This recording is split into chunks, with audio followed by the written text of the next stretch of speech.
Essential 2-5 licks. This is all written on only on D minor 7 to G7, 2-5.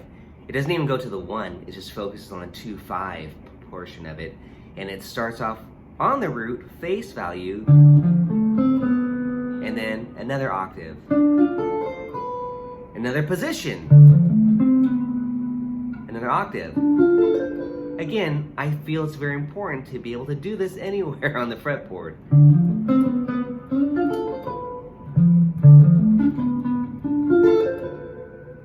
Here's number 1.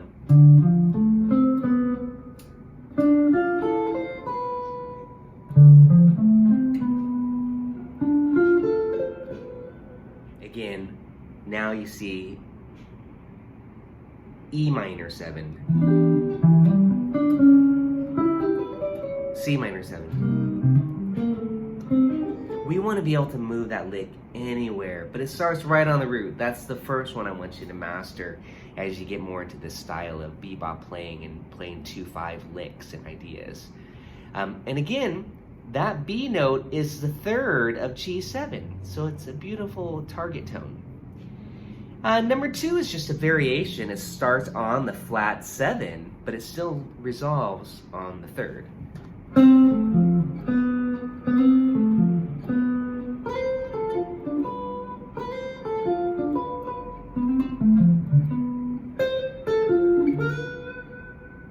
And you can do that over the band. Just do this.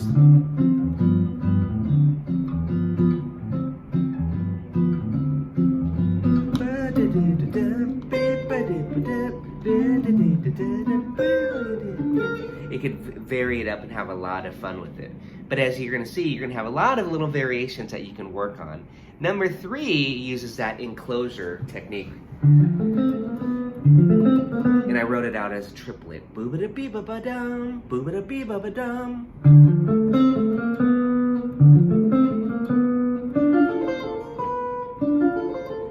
Over here. Over here.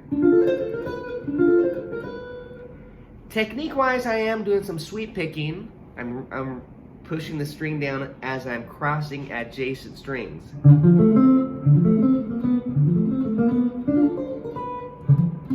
And that's how you get kind of some fast speed instead of alternate picking.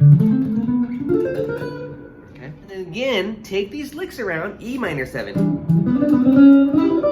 A minor 7. And again, now I'm just playing Satin Doll. I'm just navigating. And then I might do the melodic cell.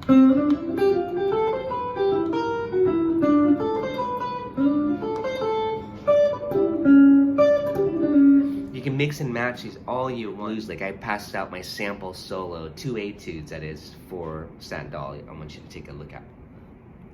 And remember, I have sound slice practice videos. If you're like, oh, these PBFs are great, it shows it, but I want to know what it sounds like, then make sure you click onto my Patreon and go to my sound slice file, because these should all be available.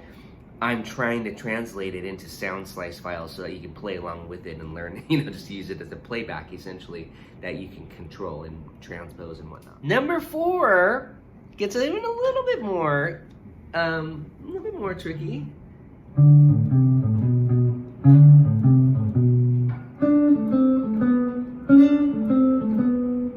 You get the idea with that.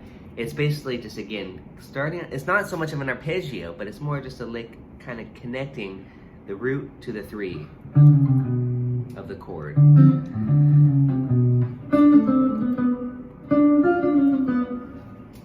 Number 5, I like this one.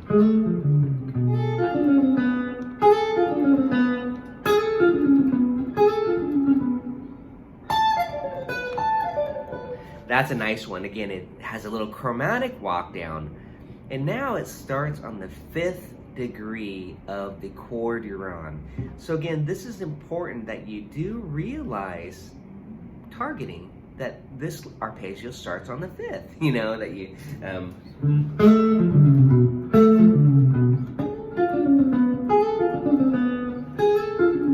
So if I said F minor 7,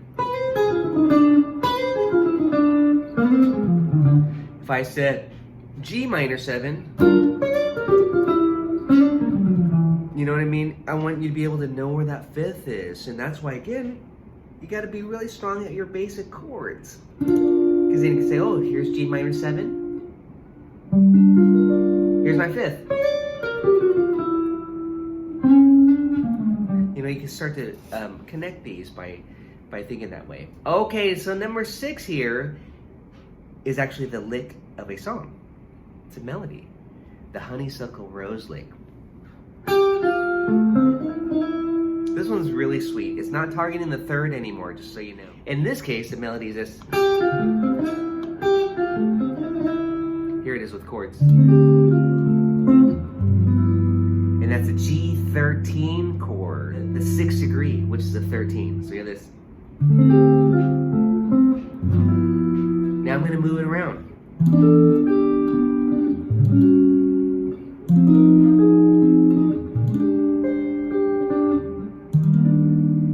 Isn't that pretty?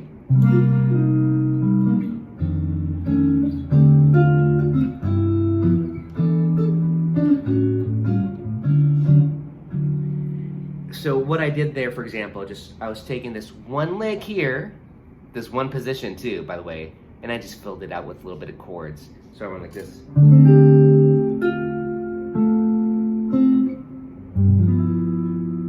E minor.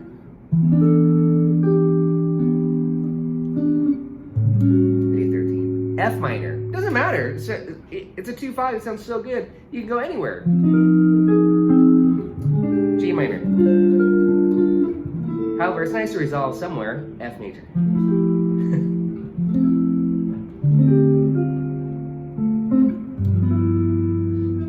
So it's a neat phrase. And add it into your vocabulary. D minor 7.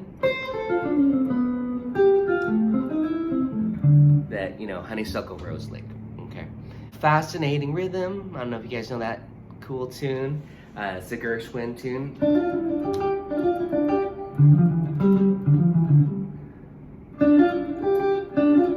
That's a 2-5 lick. You'll hear that quite a bit too. That's a sweet one. And you can analyze it. That's just a root and the root. But it's more about the kind of the lick, the rhythm of it too. I'll play it slow. I'm actually adding a little bit more than what's written there because that's what the melody does. He's screwing with the rhythm.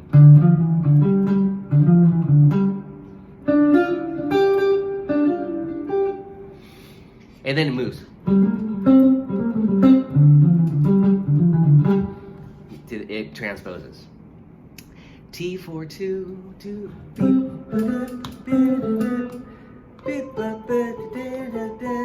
Again, this is very blatant, connecting the flat 7 of the minor to the 3rd of the dominant. Those are called the guide tones. I didn't really stress that, but those are your target tones that you really want to emphasize.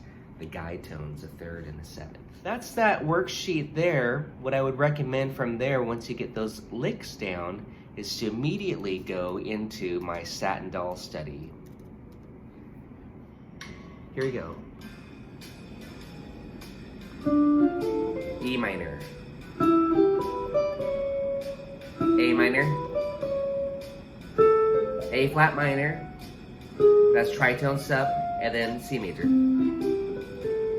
Get ready? Let's do it again. A section.